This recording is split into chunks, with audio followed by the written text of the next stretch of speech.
Merci, Monsieur Jacquat. Pour le groupe UDI, la parole est à Monsieur Philippe Vigier.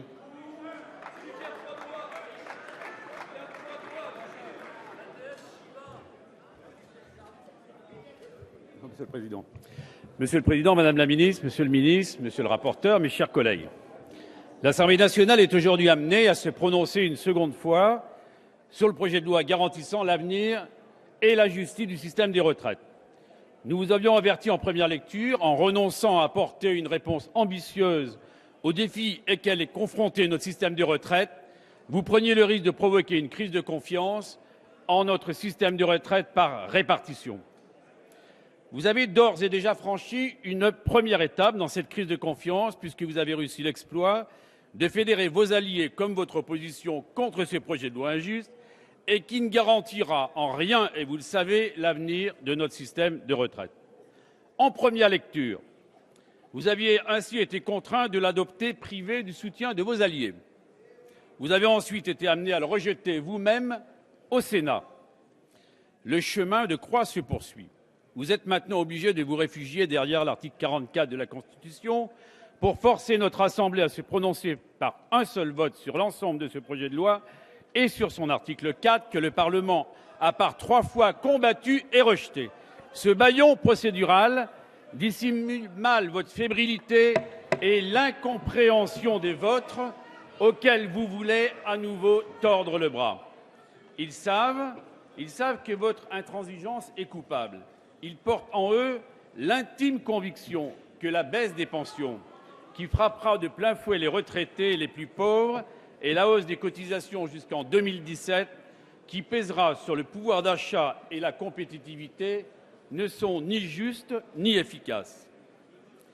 Ils savent aussi que seul compte le sursaut de 5 des 6 groupes parlementaires qui ont refusé que les retraités modestes voient leurs droits qu'ils ont acquis auprès d'une vie de travail vous servir de variable d'ajustement budgétaire. Madame la ministre, vous avez hier soir accepté dans l'urgence des mesures de compensation que nous qualifions d'utiles mais d'insuffisantes, proposées d'ailleurs par notre collègue Véronique Massonneau, qui a d'ailleurs été courageuse depuis le début de ce texte et constante dans ses positions. Il n'aura échappé à personne que vous étiez opposé par 2 fois à ces mesures et que vous pensez, avec ce geste de dernière minute, recoller les morceaux d'une majorité profondément divisée, et l'expression d'André Chassaigne était forte. Pour notre groupe, votre réconciliation avec une partie de votre majorité sur le dos des retraités n'est pas acceptable. Non, la revalorisation de 50 € de l'aide pour une complémentaire santé ne permettra pas de compenser la baisse de 144 € par an en moyenne des pensions de retraite que vous vous apprêtez à entériner. Non, la revalorisation du minimum vieillesse ne suffira pas. Ceux qui ont à peine plus que le minimum vieillesse, dont vous allez taxer les pensions, les considérez-vous comme des nantis, Madame la Ministre? Est-on riche quand on touche le minimum contributif? Le 2 septembre dernier, vous déclariez pourtant, Madame la Ministre, il n'a jamais été question de mettre à contribution les plus petites retraites. Le Premier ministre l'a toujours dit, et je le répète, disiez-vous, les petites pensions seront préservées. Alors, vous pouviez faire d'autres choix.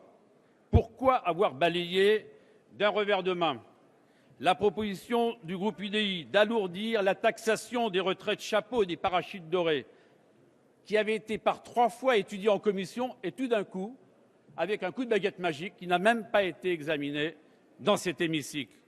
Pourquoi avoir regardé avec tant de mépris notre proposition d'instaurer une règle de confiance qui aurait permis de graver dans le marbre de la loi un taux de cotisation maximal pour protéger le pouvoir d'achat et la compétitivité de nos entreprises, pour permettre également la mise en place d'un taux de remplacement minimal afin que le travail de toute une vie soit reconnu, et un montant de pension de retraite minimale garantissant une retraite digne pour chacune des Françaises et des Français.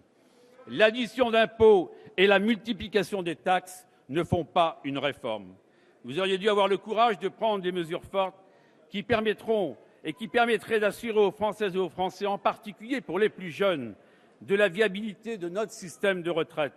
Ce manque de courage a un prix, ce sont les 13 milliards d'euros de déficit que paieront les générations futures et que vous laisserez derrière vous, ce qui fait de ce projet de loi la motion de synthèse du Parti socialiste la plus chère de l'histoire.